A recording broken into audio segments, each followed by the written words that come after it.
Alors salut tout le monde, j'espère que vous allez bien. On se retrouve pour la première vidéo de mars, un petit achat manga. Alors je sais pas si petit c'est le bon terme, mais à l'intérieur, moi il y a des trucs que honnêtement j'étais très surpris dans le bon sens du terme de découvrir. Deux petites infos, normalement dans les prochaines semaines sur la chaîne il va y avoir une vidéo assez spéciale qui va popper. Ça va en amuser certains, ça va en surprendre d'autres, mais voilà, c'est quand même assez intéressant je pense à découvrir. Et aussi pour ceux que ça intéresserait, parce que ça fait vraiment longtemps qu'on en a pas eu sur la chaîne. Mais demain 18h30 je serai en live sur la chaîne, donc n'hésitez pas à passer jeter un petit coup d'œil, surtout que j'ai plus ou moins un planning de prévu.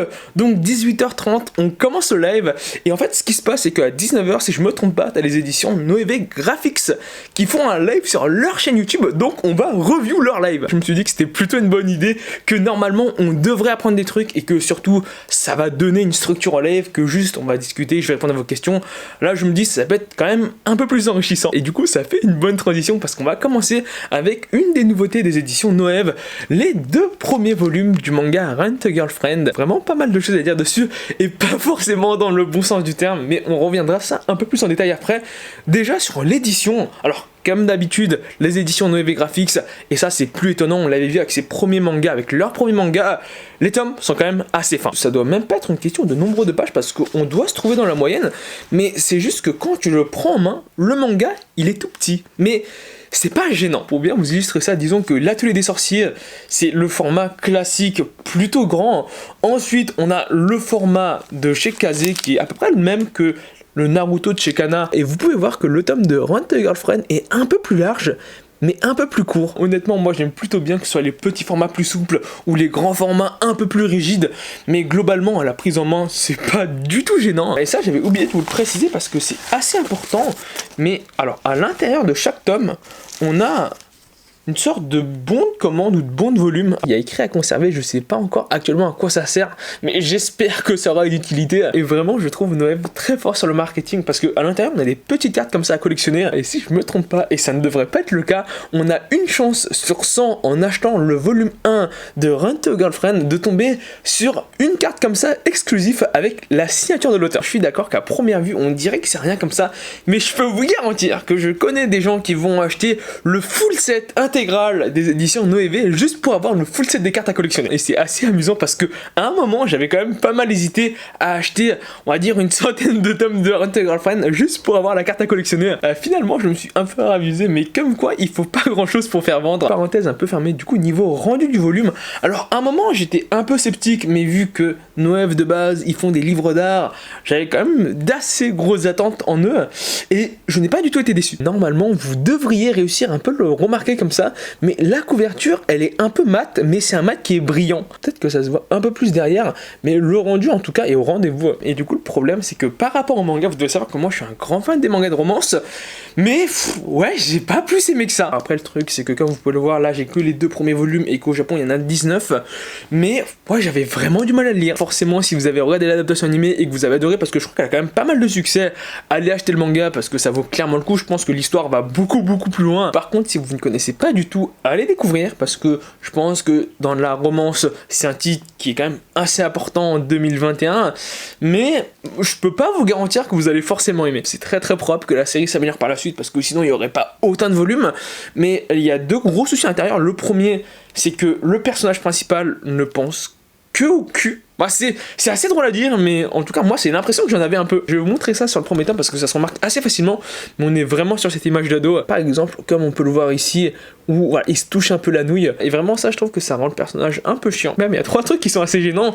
La deuxième chose c'est que on sent que des fois le scénario il est un peu tiré par les cheveux, comme il y a trop de coïncidences qui arrivent. Sans trop spoiler, au début c'est quand même un peu lourd, et les réactions, tu sens qu'elles sont quand même assez bizarres et que c'est très shonen. Et la dernière chose qui m'a gêné au cours de ma lecture, c'est que je n'arrive pas à cerner le caractère de certains personnages, notamment cette fille-là qui est son ex-petite amie.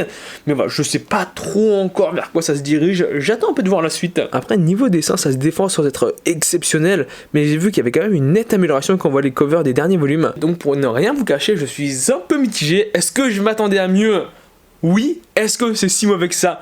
Non, mais en fait, là on est vraiment au début de l'histoire, et quand on regarde un peu l'opening de l'anime, là j'ai même pas regardé l'anime, j'ai juste regardé l'opening, bah, on peut voir qu'il y a 4 personnages féminins, et là on en a découvert que 2, donc l'histoire a encore du potentiel pour va nous pondre quelques bonnes surprises. Tant qu'on est chez Noévé, restons chez Noévé avec une autre de leurs nouveautés qui n'est autre que arrête de me chauffer Nagatoro. Par contre là vraiment, et je tenais à le préciser parce que ça se voit pas tant que ça, mais je kiffe littéralement l'édition du manga. Et ça doit se remarquer assez facilement avec les effets de la lumière, mais on peut voir que le personnage de Nagatoro, plus les initiales, plus tous les petits points un peu plus clairs sont en vernis, donc il y a un vrai effet de relief sur la couverture qui est très très agréable. Mais le gros truc qui moi m'a quand même assez bouche bée, c'est la texture de la cover. Là aussi avec la lumière ça se voit direct, mais vous pouvez voir que quand je passe la lampe dessus, et bah il n'y a plus aucun reflet. Pour vous dire, je sais même pas si j'ai d'autres mangas comme ça, mais c'est mat, ce qui veut dire que ça grippe au toucher. Donc au niveau de l'édition, pour moi, il n'y a rien à dire, ça vaut clairement un 10 sur 10, rien que pour la texture et pour le travail qui a été fait dessus.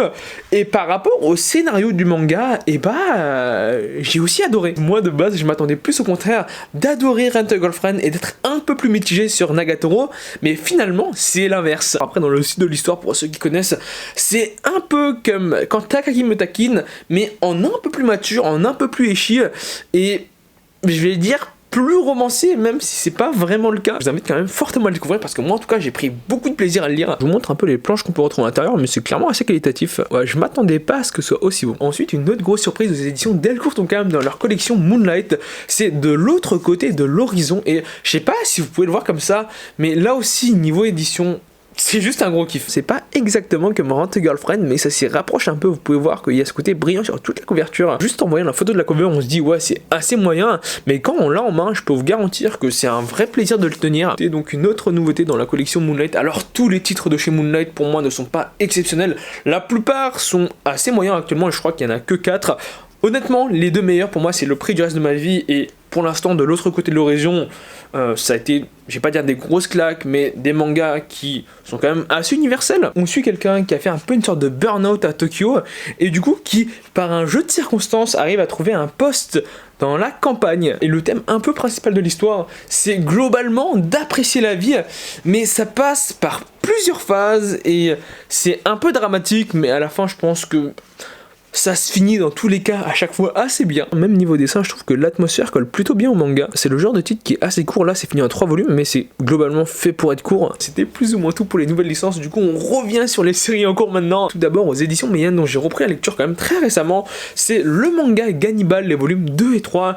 Et ça, je peux vous dire qu'en termes de manga, je vais pas dire d'horreur parce que c'est pas de l'horreur pure, mais en termes de manga un peu thriller, avec beaucoup de suspense et beaucoup de densité, c'est juste excellent. Je vais même aller à dire, après ça dépend un peu comment ça évolue, mais pour l'instant c'est le meilleur manga du genre que j'ai lu. On se demande à chaque fois, vraiment littéralement à chaque fois, de qu'est-ce qui va se passer par la suite. Et le truc c'est que l'auteur te retourne un peu le cerveau, tu sais plus trop quoi penser, et vraiment tu te perds dans la lecture quoi. Et je vous laisse constater par vous-même, mais niveau dessin c'est juste excellent. Ensuite on arrive sur les éditions Pika avec tout d'abord, et c'est quand même assez amusant, mais le tome 41 qui est le dernier de Seven Deadly Sins, avec en plus le tome 41 collector de Seven Deadly Sins. On va voir un peu ce qu'il y a à l'intérieur. Comme chaque tome collector, on a déjà la couverture qui change, rien d'exceptionnel, mais on dit jamais non. Mais c'est surtout ce qu'il y a à l'intérieur qui nous intéressait. Tout d'abord, cette pins, j'ai l'impression qu'on a quand même eu pas mal de pins pour Seven Deadly Sins au cours de la série, et avec ça, et surtout un mini artbook qui est quand même assez sympa. Je vous laisse voir un peu les illustrations qu'on a à l'intérieur. Maintenant, les volumes collector, j'ai l'impression que c'est de plus en plus compliqué à les trouver. Donc le 41e et le dernier volume de Seven Deadly Sins,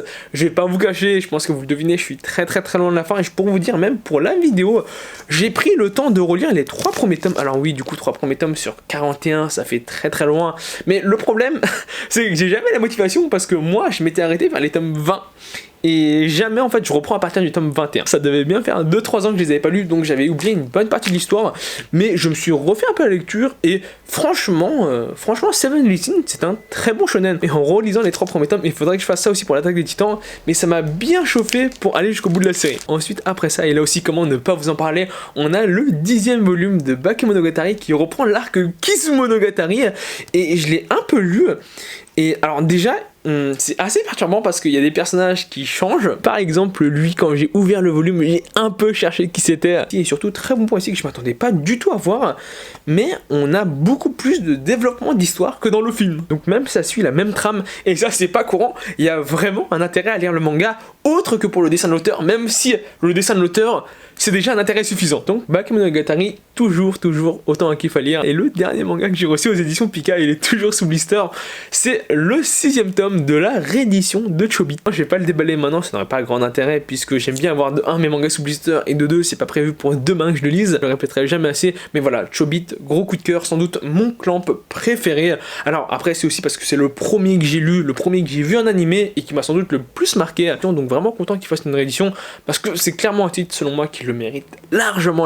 Et ensuite on arrive dans les mangas que j'ai achetés, il y a quand même pas mal de trucs. Tout d'abord je me suis mis à jour sur The Ancient Magus Bride en achetant les tomes 9, 10, 11 et le 12 qui si je me trompe pas est soit le dernier soit l'avant-dernier. Dire c'est quand même assez bête à dire parce que ça c'est typiquement le genre de série que j'achète mais que je suis pas sûr de vouloir regarder avec le temps. C'est typiquement le genre de série que je sais bonne mais le problème c'est que je suis pas convaincu qu'avec le temps et même actuellement ça rentrait forcément dans les critères de ce que je garde. Donc je les mets à jour parce que je trouve que c'est une œuvre qui est quand même assez importante, mais c'est pas impossible que à un moment donné, quand je les relirai, je me dis soit je les garde pas parce que finalement j'attache pas tant que ça, soit je surkiffe et finalement j'essaie de les garder, mais je miserai pas trop dessus. Après on peut être surpris. Ensuite aux éditions Kiun, je me suis pris un titre que vous connaissez forcément, c'est les volumes 3, 4 et 5 de Jujutsu Kaisen. Donc actuellement je suis pas à jour parce que je crois, si je me trompe pas, le dernier volume sorti c'est le 8ème et au Japon ils sont encore plus loin. Moi personnellement j'ai un peu arrêté de regarder les adaptations animées, donc ouais, Jujutsu Kaisen, je sais qu'il y a une hype de dingue en ce moment, et même quand je suis sur YouTube je regarde des extraits par-ci par-là parce que franchement l'animation est quand même plutôt stylée, mais le fait que tout le monde en parle, moi ça me dégoûte un peu, et enfin, c'est bête à dire mais c'est un peu pour ça que je suis pas vraiment un jour sur la licence. C'est typiquement le genre de shonen que je sais bien, que je sais que je vais beaucoup aimer, juste j'attends que la hype baisse un peu, comme ça je pourrais les lire tranquillement, sans doute dans...